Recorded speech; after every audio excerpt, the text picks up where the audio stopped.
A change in United States policy concerning the nation of Israel. That's what's first today on CNN 10. I'm Carl Azus. Grateful you're spending 10 minutes of your day with us. This week, the Trump administration announced that the establishment of Israeli settlements in the West Bank is not inconsistent with international law. Here's what that means and why it's significant. Almost a tenth of Israel's population, about 700,000 Israelis, live in settlements in East Jerusalem and the West Bank. These two areas were captured by Israel in the Six-Day War of 1967. Israel sees the West Bank as its territory, so it says the settlements it builds there are legal. But a number of other countries disagree. The United Nations sees the West Bank as occupied territory, land that Israel controls but doesn't have the right to build settlements on. So there's an international dispute over the land itself and what Israel does there. Israel is America's closest ally in the Middle East. In 1978, the U.S. State Department gave a legal opinion that says Israel's settlements in the West Bank were inconsistent with international law. That was during the administration of President Jimmy Carter. The next U.S. leader, President Ronald Reagan, said the settlements were not illegal, though he did call them ill-advised. The Trump administration says its policy is in line with that of Reagan in saying the settlements were not against international law. So why does this matter? Palestinians who see the West Bank as part of their own future country say the U.S. is trying to replace international law with the, quote, law of the jungle. And the European Union, which sees Israel as an occupying power in the West Bank, says it should stop all settlement activity there. But Israeli Prime Minister Benjamin Netanyahu says the change in U.S. policy rights a historical wrong. We don't know how or if this will impact the work to achieve peace between Israelis and Palestinians, but the Trump administration says it still believes that continued construction of Israeli settlements won't help that process. 10-second trivia. Which of these fast food chains opened in 1954, making it the oldest on this list? Burger King, Wendy's, Subway, or Taco Bell? Burger King made its debut in Miami, Florida in 1954. It's now making headlines for serving a meatless Whopper called the Impossible Whopper, and that's made some vegans and vegetarians uncomfortable because it's cooked on the same grill as beef. One man's even suing Burger King over this, though the company says customers can request their burger to be cooked separately from the meat grill. Rachel Crane examines the upsides to plant-based meat alternatives. Plant-based meat, or fake meat as some might call it, is wildly popular, especially on Wall Street. Fake meat is turning into real profit. The stock market debut for Beyond Meat went beyond. The hottest IPO of 2019 so far. This stock has a cult-like following. It's going to sweep over the world. Our mission is very simple. It's to completely replace animals as a food technology by 2035. It's basically a prehistoric technology. As prehistoric as it is to eat meat, plant-based protein isn't exactly anything new, and neither are plant-based burgers for that matter. Veggie burgers are here, nutritious and completely meat-free. So why is it that companies like Beyond Meat and Impossible Foods are surging in popularity now? Notice that the packaging for these products don't include words like veggie or vegan anywhere on them.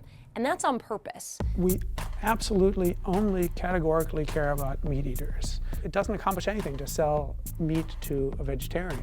But selling plant-based meat to a meat eater isn't exactly easy. That's why Beyond Meat is convincing supermarkets that its products ought to be placed directly in the meat aisle. And Impossible Foods has partnered with popular food chains to offer a plant-based alternative to their staple menu items. This is Wu-Tang in space, eating Impossible. The strategy is clear. Sell plant-based meat where meat eaters are actually shopping. So whenever you're out shopping, for yourself or the whole family, meat products that have been approved by the U.S. Department of Agriculture. And so far, the companies say this is working.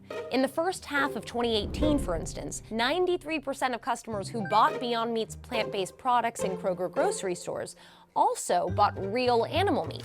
And for consumers who bought the Impossible Whopper from Burger King, 70% of them said they regularly eat meat. Little do they know, their Whopper patty was actually made from plants. It might seem like consumers' taste buds are changing, but not quite. That's because today's fake meat products are created to look and taste almost exactly like real meat. But I wanted to see if we could use science to essentially sidestep the ethical debate, sidestep all the environmental issues, and allow consumers to continue to do what they love, which is eat meat. The visual cues are exactly the same, it responds the same, and you can use it for much more than a burger. It's worth noting, though, that traditional vegan and vegetarian products are still generally the healthier option. And consumers looking for an all-natural food choice might be turned off by these products' long list of ingredients, a concern that certainly isn't new. But there should be some kind of law that would keep people from selling bad food, especially meat. Now, experts believe that the popularity of fake meat is likely here to stay. Analysts predict that alternatives to real meat will grow so much that by 2040, 60% of the world's meat likely won't even come from slaughtered animals. To make sense of that, let's look at the problems that plant-based meat can help to solve. The amount of food that we're currently growing will only feed half of the world's projected 9.8 billion people in 2050. By then, the demand for animal products is expected to increase by 70%. This means that if the world is to have enough food, we'll need more land for crops and livestock.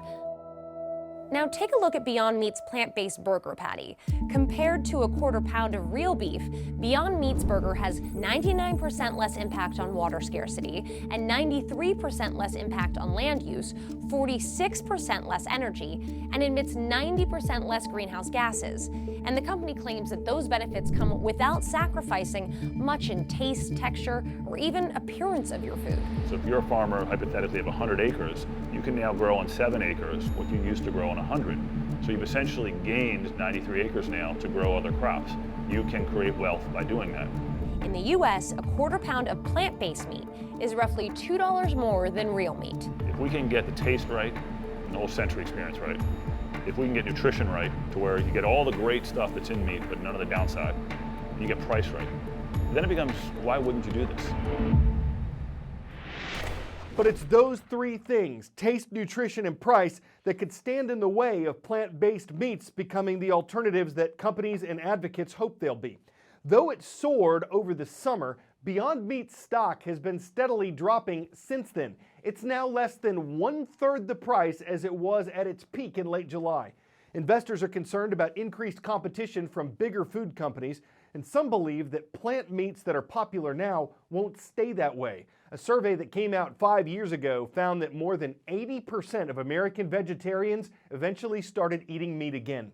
When it comes to meat alternatives, nutritionists say they're highly processed. You heard their lengthy ingredient lists mentioned. They're usually higher in sodium because they're seasoned, and though they have more fiber than beef, which has virtually none on its own, some plant alternatives have less protein, and what they do have can come from soy and pea protein isolate, which raises concerns among some dietitians.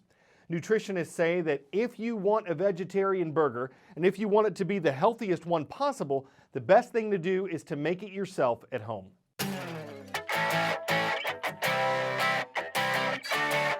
Iron Man breaks his own record. That's probably my favorite headline of the month. In this case, we mean a British inventor who built his own Iron Man suit. He set his first record 2 years ago, flying at 32 miles per hour, but then, earlier this month, with a new Iron Man suit, he destroyed that, setting a new Guinness record for fastest speed in a body-controlled jet engine-powered suit. He was flying literally at 85 miles per hour. Has he lost his mind? Can he see that everybody wants that suit? Sadly, the Tony Stark truth when you get downy to business is that you'd need more gold than iron to afford one. The end game is that it's just too expensive, though there's no doubt it's fun to marvel at. I'm Carl Azuz for CNN.